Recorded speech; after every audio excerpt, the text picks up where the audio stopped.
CPI Telangana రాష్ట్ర సమావేశాలు ఖమ్మంలో జరుగుతున్నాయి. కేంద్రం రాష్ట్రంలో జరుగుతున్న రాజకీయ పరిణామాలపై ఇవాళ రేపు సిపిఐ నేతలు చర్చిస్తారు. రేపు సాయంత్రం పార్టీ తీసుకున్న నిర్ణయాలను వెల్లడిస్తారు. ఓడిపోతాననే భయంతో మతోన్మాదాన్ని, ప్రాంతీయతను మోడీ రెచ్చగొట్టి మూడోసారి అధికారంలోకి వచ్చారని సిపిఐ జాతీయ కార్యదర్శి నారాయణ అన్నారు.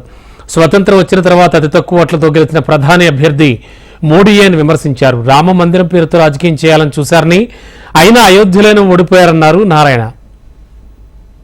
ప్రధానమంత్రిగా ఉన్న మోడీ రాజ్యాంగ విలువలు మొత్తం తొంగలో దొక్కి కేవలం ఓడిపోతాను భయంతో మతోన్మాదాన్ని రెచ్చగొట్టాడు, ప్రాంతీయతత్వాన్ని రెచ్చగొట్టాడు, అబద్ధాలను ప్రచారం చేశాడు.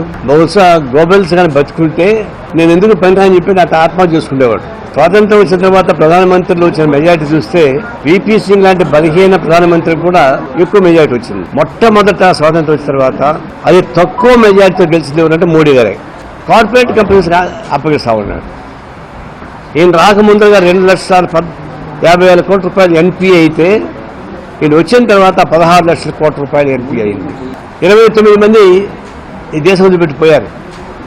అంతా కలిసి 16 లక్షల కోట్ల రూపాయలు వాళ్ళు ఎగ్గొట్టి వెళ్ళిపోయారు. అందులో ఒక విజయ్ మాల్యా తప్ప మిగతా గుజరాత్ వాళ్ళే, ఈయన శిష్యులే.